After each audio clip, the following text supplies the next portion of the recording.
Today we're going to show you how to exchange the front panel on your dishwasher, and it's a really easy job. All we're going to need is a number 15 Torx driver. Let me show you how we do it. Now, before doing this exchange, you'll note that the instructions that come with the new front panel indicate installing a styrofoam block, and depending on whether you have a 4-inch control panel or a 6-inch control panel will dictate where that block fits on the back of the front panel. Now, this model has a 4-inch one, so we're going to make a mark 2.5 inches down from the top.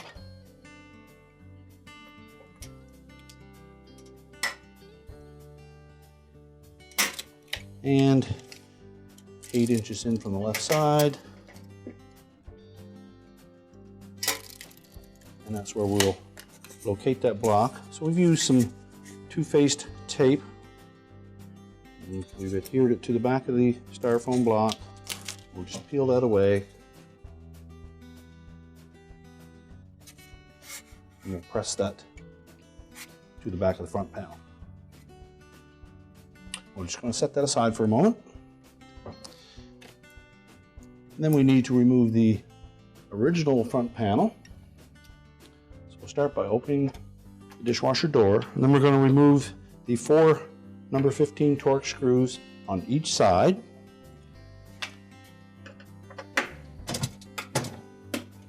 We'll leave the screws that hold the control panel to the inner door panel in place. We won't need to remove those. If you find it a little tight coming off, we can loosen the 2 bottom ones on that control panel if need be. We'll support that outer door panel to the inner door panel as we remove the final screws.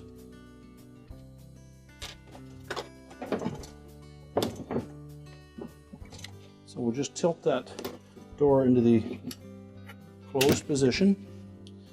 We'll let it tilt out at the top, and then we'll lift up the old door panel and remove it.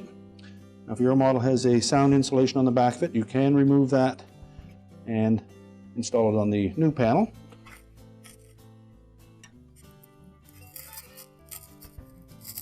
And if need be, you may need to trim that insulation around the styrofoam block. Now, when we go to install the new panel, you'll note these flanges on the side of the new outer door panel. They will sit down over these frame members on the door itself. So we'll just line those up, slide them down, and it should rest there. Now, when we go to tilt that panel back into position, we'll make sure that that styrofoam block that we installed does not interfere with the wire harness. Press it up flat against the inner door panel and raise it up so it tucks underneath the control panel. And gently hold that in position. We unlatch the door. And we'll tilt the door into the open position. At the same time, we'll hold that panel up under the control panel.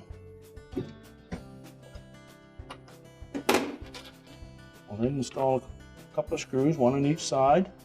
And then we'll just replace the rest of the screws.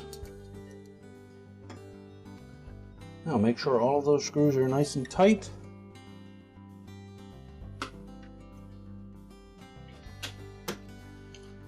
And we can now peel the protective film that covers that new stainless panel, and you've successfully changed your outer door panel.